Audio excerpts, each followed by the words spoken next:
He called it a cultural genocide. I would at the same time assimilate it to ethnic cleansing. And sometimes we hear these terms and we think that they are these huge international terms of the atrocities happening around the world.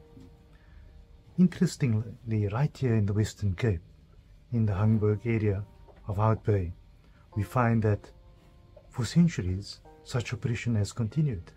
The shaman tells us more. Our history is extremely deep, hidden away for purposes that still reflect a very deep hatred towards our people.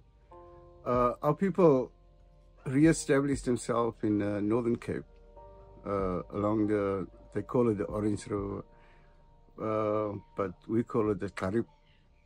And our family, we are called the Karimakais, and we are descended from the Taibos, Tai as well, which is basically brothers, that break up along the Karib River. And along that, we then slowly came back. My great-grandparents was murdered in Lillifontein, and they hunted our families down, specifically for land. And Hout Bay is just a reflection of what happened to our families. Now, the oppression of the past has changed. It continues, but it has definitely changed shape. Like these days, if we send out our young people with matric certificates, they don't get work. They don't find a job. It's all about BEE now. As you know, it's a real face, a fact that stares us right there in the face. So instead of us having equal knowledge to whoever goes for their job interview, they are being shunned down like that. So it is a pain that we have to face on a daily basis, where our children goes hungry still. We are still at the end of the food chain. So that oppression continues as far as our kids is concerned, and we are sitting here helpless in helping our children. It's a total thing. They try to persevere to the next level, but when they get there, there's nothing for them to eat still. I'm Khoma Ayob. I am a son of the Korana people. My mother, she was Khonama, and my father, he was Korana. So they came together and had families. So I'm one of their offspring. And what I've learned from my grandmother and my great-grandmother, our culture that was slowly dying, sort of, they always used to uplift and try to make it exist without the outside world knowing, because of the danger that used to lay with the Khoi people where it concerns the language. The language is something that was beaten out of us, and we were forced to submit to that and to give in, and we were forced to stop using the language in the streets and in public and such. People used to get locked up if they speak Khoi language outside the house, or if they get caught teaching Khoi language to the children.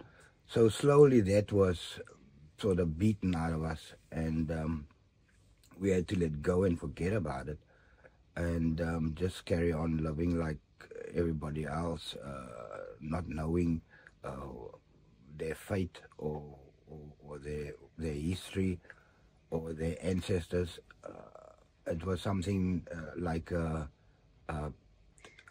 cultural genocide. So all these things that we came through and experienced along the Africa coast.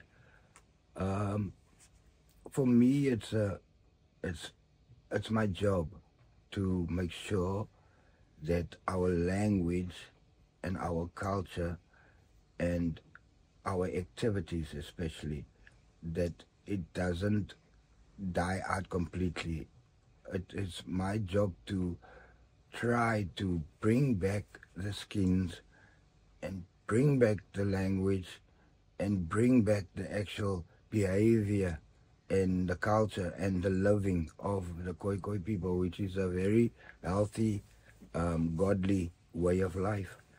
And so all in all, we are trying and we are succeeding in most of it, to bring back the Khoi genes, everything that Khoi people are about, and especially once that is solid, then we have to turn and look at the heritage, because we have to get back to our heritage, and we have to actually be in charge, and we have to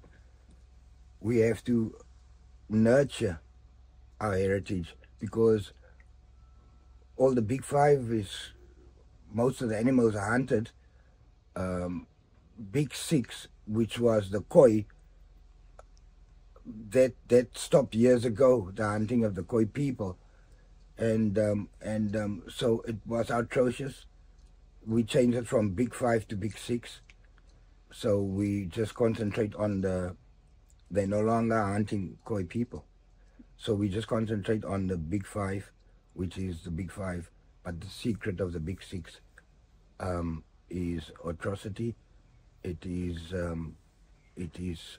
inhumane, and it was a time and era in our Khoi lives that fear was instilled on the Khoi people.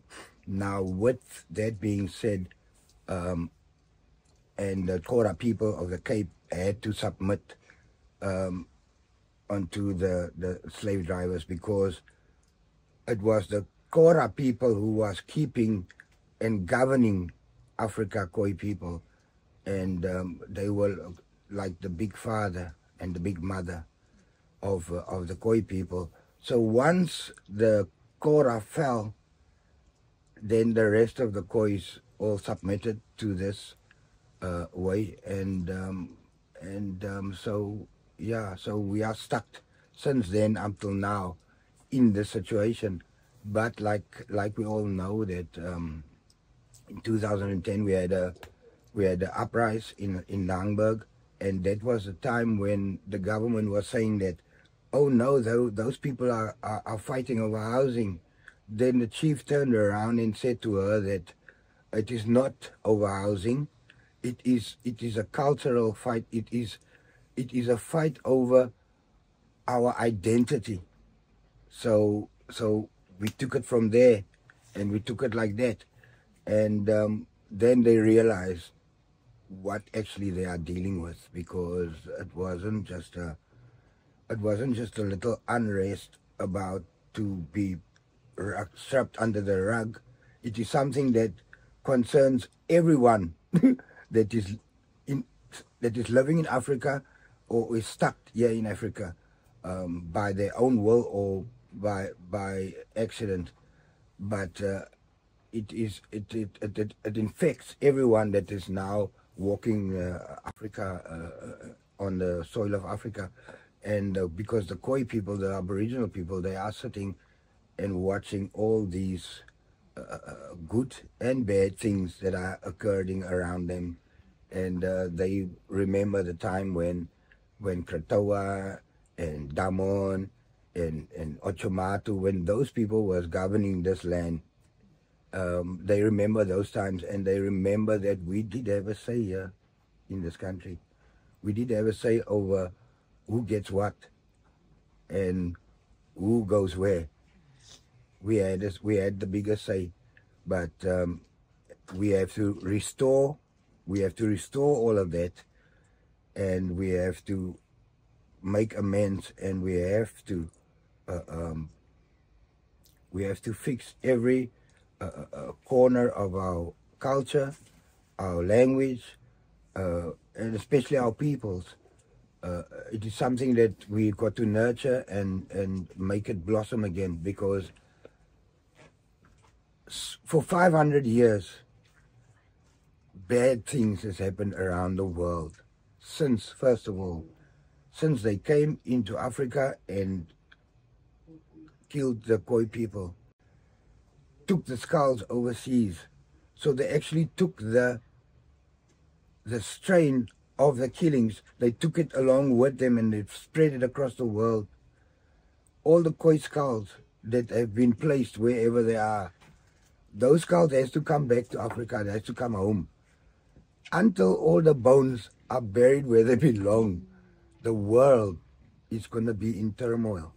And there's going to be war, there's going to be hardship, there's going to be lots of bad things that is still going to go on the earth amongst the peoples if we don't restore this, the bones, the skulls of our ancestors. If we are not going to restore that and work on that or act as if we are trying to fix it, if we don't even attempt, the world is going to get, things are going to get worse, because there's no notion, there's no think of why does people have to take the Khoi people's skulls around the world as a trophy. In the whole, we've always prioritized the Hout Bay community as our own. I was born and bred here. So we focus on our seniors as well as our younger ones. We're trying to educate them. And so instead of saying the norm which we were forced upon, like we are colored, now we try to educate these kids that you are not colored, you are Khoi. So that is what we bring home to our kids, so that they can learn the language, embrace their culture, and learn to say no to people that define us as colored. It is true that the depression of the past is continuing through the ages and hasn't stopped, but it has just changed shape, I would say. It has just changed shape, so we are getting that in a different and sometimes in a modest form, in such a form that we can't deny it or resist it or fight it. So because we are also docile and have been tuned to this way of living, and the VOC attitude that came at that time and that was leashed upon the people learned everything that they did. The people learned it. And years later, 500 years later, the people are doing those things, and the doer has stopped because it's inhumane, and the people are stuck with that way of life. So they've actually learned the VOC attitude, and now they are practicing it amongst themselves even, which is very scary, because it's actually it's your own people turning on each other. Where that Ochomatu wouldn't have, and Damon wouldn't have agreed with that, because we were supposed to be able-bodied and we were supposed to be in uniform together, facing the struggle. I believe the following: it is a total fact. First, we were not white enough, now we're not black enough, and people are overlooking that issue. Whereas I would say that the person with the experience in that job field will get the job. No, sometimes we end up training the person that is white enough to do the job, and we still don't get it. So we are still in that race of not being white enough or being black enough.